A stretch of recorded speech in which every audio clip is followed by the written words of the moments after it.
Lynnell Willingham, 106.7 The Fan Overtime host. He's been out at Commanders OTAs. He's a Magruder Colonel doing big things. What's up, Lynnell? What's going on, fellas? Good morning. What's Linnell's deal? Is he still trashing us sometimes on the air? He's a wild card. What does he do? Idea. I don't know. Huh? Ask him. Linnell, what are you doing? I'm just vibing, guys. Just vibing, enjoying the show. I've been listening. You guys have been great. Well, of course. Of course. All right, so here's my first question. This is very in-depth reporting. This is very probing. Is Debo fat? I think that has been, I've seen some of the stuff on social media, him, not going, people saying he's not, doesn't look fast, going at full speed. The video that's circulating right now is from a team install period. If anyone's played football at the high school level, at least, you understand when you're installing stuff, not running at 100% full tempo because you're learning a play. So I just think there's this narrative out there that's surrounded Debo, and it's fair. He's missed some time over the past couple of years. There was the story in San Francisco last camp that he was out of shape. But I continue to go back to the guy had pneumonia. If any of us had pneumonia, we wouldn't even be able to show up to work, let alone try to play football. So I think he's in a massive prove-it year. He looks to be in great shape. I follow him on Instagram. He's working out twice a day. He's posting workouts. He got his boys working out with him. It's been cool to see him taking it super serious. I've got to believe that narrative bothers him, but getting eyes on him up close in person, I wouldn't call him fat by any stretch. So when you see him working out and running routes and everything, he looks good. He does, and I think they've made a concerted effort, especially without Terry McLaurin being out there, to get him the football during these team periods and the 7-on-7 stuff. I think he's going to be a big part of the offense. I've said it, a couple of different times on air. I think he leads this team in touchdowns this year.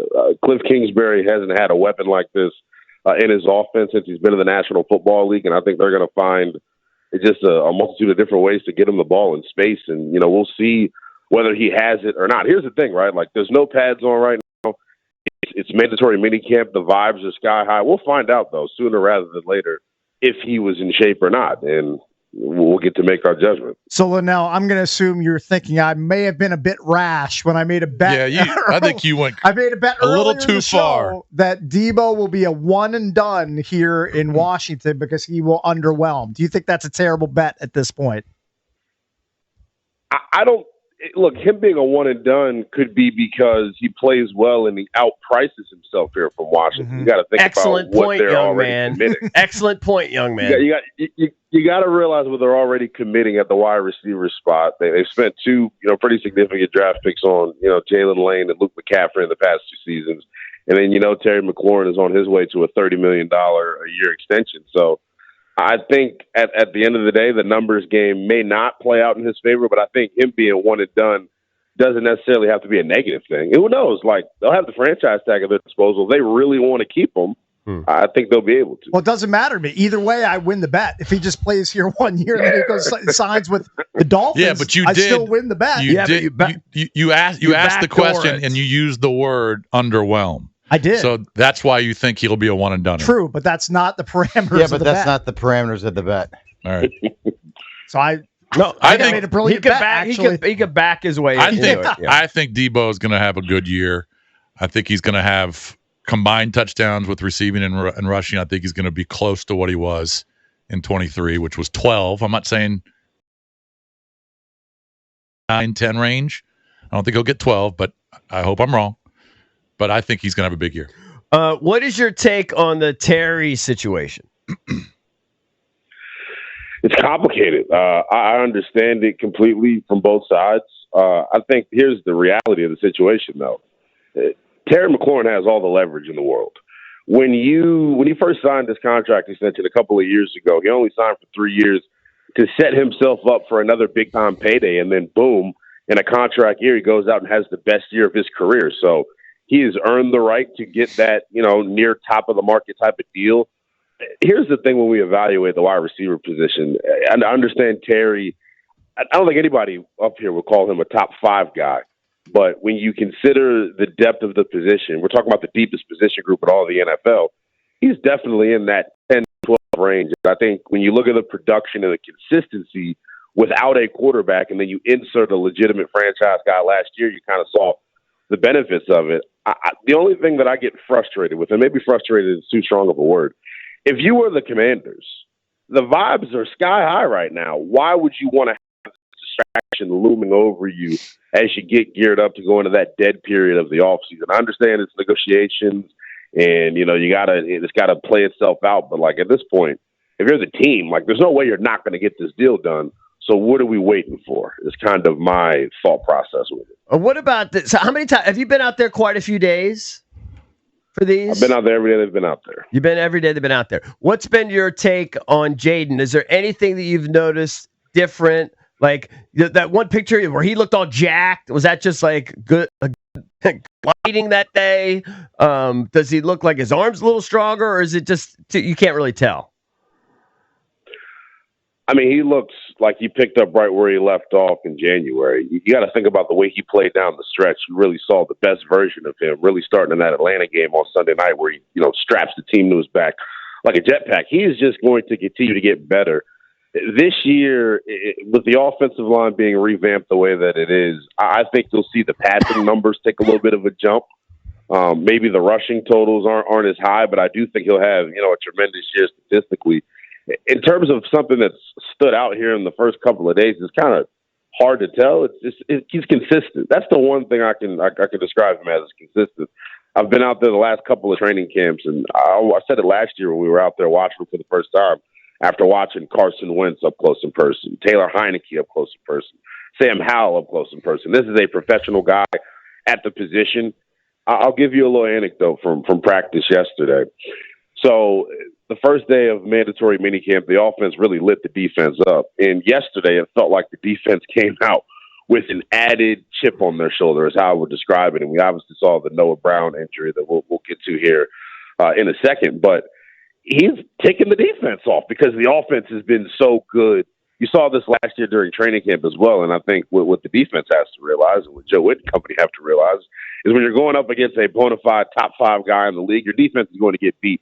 It's not an indictment of your group, but I definitely think the defense took the first day of mandatory minicamp personally in how they practiced yesterday. Lynnell, I saw you tweeting about an impressive pass breakup by Lattimore. I believe it was on Noah Brown before he went down with the injury. Give us the skinny on Lattimore. We know that last season was kind of a lost season for him coming in from New Orleans with that hamstring injury. He was never quite right. What should we expect from him year 2 here in Washington? Can we debut a nickname for Marshon Lattimore here on the Junks? Sure. Southeast Sean. Southeast Sean is what we call him. Okay. I think he's going to have a big-time bounce-back year. The play on Noah Brown yesterday was just peak Marshon Lattimore. He sits down in the stands, he's patient, and then you see him break and drive on the football. The explosiveness is there. We got the chance to talk to him post-practice, and this was probably the first time any of us have really heard him be transparent about what the injury status was for him last year. He gutted through it. He admitted that, he probably pushed himself further than maybe he should have because he wanted to prove himself to the team. All the frustration about, him, trash talking and then not being around during the voluntary session, it kind of makes up for it when you're that open and honest. But the thing that was interesting to me, Lattimore did not show up to the voluntary workouts, but when he came to the mandatory work, he's been thrown in there right away. He's done everything. He's done every team drill. He's participated in individuals. So he is 110% healthy. If that is the case, we know what he is when he's healthy. I mean, this is a bona fide top 5 to 7 corner in the sport. He locked down one half of the field. The big question is, can they keep him healthy? One thing they did last year, and we all talk about, the injury bug and not having it hit you, is kind of a luck thing. There was a preventative maintenance I saw from the team last year, starting in training camp with Ertz, Eckler, Bobby Wagner. I think they'll put Lattimore, under that same umbrella, so to speak, in terms of being just patient with him and allowing him to move at his own speed, because you do not want to push him too hard and have himself, get injured again. What about the rookies? Any of the rookies standing out, even, on the offensive line, or Jalen Lane, any of these guys? Especially Lane, because I really think he's going to play a big part. Yeah, the Jalen Lane thing is interesting to me, and I think he's one of the beneficiaries of Terry McLaurin not being out there. Mm-hmm. You get to see him lining up at a bunch of different spots in the slot, on the outside. They're going to find a way to get him the football in space. I think a lot of people, consider him in year one. I feel like people are just setting the expectation for special teams, especially when you consider Noah Brown going down yesterday. He is going to have an opportunity to carve out a role for himself on the offensive side of the football right away. I am a loser and watch Get Up in the Morning, and Peter Schrager, now of ESPN, was on there, and he randomly name-dropped Jalen Lane as someone that's going to be a big part of this offense. It wouldn't have mattered to me, but Peter Schrager is like best friends with Cliff Kingsbury. So if he's saying it, you wonder him and, Cliff are having late-night conversations and saying, hey, Lane kid, Peter, where we're going to have to get him involved early and often. I think he'll be huge for them. Just adding speed is a big thing for them, and I think that was a goal of the offseason. They accomplished it by drafting him. On the defensive side of the football, Cam Medrano yesterday, their sixth round rookie out of UCLA, made a couple of plays in coverage, and then you saw him punch the football away from Debo Samuel and force a fumble. His role is going to be interesting. I think he's going to be, competing for that third linebacker spot.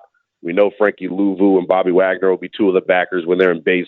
But I think it's really like a three-man competition for that third spot between Dom Hampton, last year's seventh-round pick, Cam Medrano, and then Jordan McGee, last year's fifth-round pick, who has looked, just excellent, to this point in terms of just physically mature, fast, physical guy. So I think Medrano's going to have a chance to compete for the third linebacker spot. Trey Amos on the outside has been really sticky in coverage to start. That guy has a swagger about him in terms of just being confident in everything that he does. But one thing we've noticed, and we saw this last year with Jayden and Brandon Coleman, he's not going to start right off the rip. I don't think they're just going to hand him the job. When they go base defense in the first 2 days of mandatory minicamp, we've seen Jonathan Jones, the veteran from New England, on the outside, and then we've seen Marshon Lattimore on the outside with Sanders still in the slot. So I wouldn't hit the panic button if you don't hear about him, getting first-team reps right off of the rip because of what Washington has at the position. But I do think he'll ultimately, play his way onto the field at some point. Lynnell, how close were you to Noah Brown when he went down with the injury yesterday? And when can we expect to hear any sort of update about his status? Are people even saying if it's like a knee, or are they just saying nothing? It's a knee. It's a knee for sure. Mm-hmm. Yeah. The reaction that he had, it. I don't want to speculate. Obviously, it's tough for you, but it seemed like a knee. It was a play where they're in 7-on-7, and Jayden throws him, or Jayden or Marcus either throws him the football, and Will Harris, Washington's new safety from New Orleans, kind of came bearing down over him. I mentioned the chippiness of practice yesterday, and I'm not trying to get them fined or get them in trouble or anything, but it was a pretty ramped up practice for it to be a mandatory minicamp session. And you saw Noah go down for a ball, and it looked like Harris was bearing over him, and then you kind of saw everyone gasp, and he had to get helped off the field to the sideline. Then he initially gets helped off the field to the sideline. Then they cart him to the back. Now, where we were standing, relative to the play, when they're carting him up, obviously you're riding on this cart and you got to get inside the building. There are bumps. He hit a bump and on the cart and let out the most terrifying, treacherous scream you'll ever hear in your life. So that really kind of provided some context. This may be something that keeps him out for an extended period of time. But like I said, I don't want to speculate. We'll probably get some sort of an update, I would think, before they break practice. He didn't today. dislocate it, did he? It wasn't that bad, was it? Don't know. I don't know, but the scream that he let out when they hit the bump going back inside the building, it's something is. So if that's you feel bad for him. Of course. Oh yeah, Story throughout his career. He hasn't been able to stay healthy. If that's the case, and let's just assume he's out for a while, if not the whole year, because if it's a serious knee injury, he's out. Does that mean they just look at one of these other guys like the Jalen Lanes of the world, or maybe even a Gallup or a Ja'Cory Brooks and move them up the depth chart? Or do you think they go out and look for another guy? Yeah, it's going to be interesting to see how they handle it based off of their track record, right? We were all, clamoring for Noah Brown last year when they were talking about need a wide receiver two. I think they're going to go with the in-house guys, to start here. Luke McCaffrey's been someone that, here in year two has made some plays over the first couple of days of mandatory minicamp. You mentioned Ja'Cory Brooks. He's made a couple of, interesting contested catches. Chris Moore, a veteran, pretty unheralded guy that's kind of stepped in for Terry McLaurin at the outside receiver spot has made some plays. But I think the guys in-house ultimately will be able to, kind of help stomach his loss. If they do go outside of the organization to bring in a body, I don't think it's going to be a big-name guy like Keenan Allen or something like that. I think it would be somebody to, help them provide some added depth. But when you think about what they've spent in terms of draft capital at the position, you spent the third and the fourth, consecutive years on McCaffrey and Lane. So, I mean, you're kind of built for this situation. It is tough, though, because Noah Brown was having a good start to the offseason. And as you saw last year when he was healthy, he does different things and provides a different body type for this receiver room and for this offense. So hopefully he's able to get back sooner rather than later. Lynnell, thanks for the intel, man. We appreciate the time. Yes, indeed. Appreciate you guys having me. All right, bro. Yep, that's Thank you, Lynnell buddy. Willingham, 106.7 Fan Overtime host. He is covering Commanders OTAs. When we come back, we'll give you a chance to win a 4-pack of tickets to the Giant Barbecue Battle in D.C. So keep listening for your chance to win because it's coming up shortly.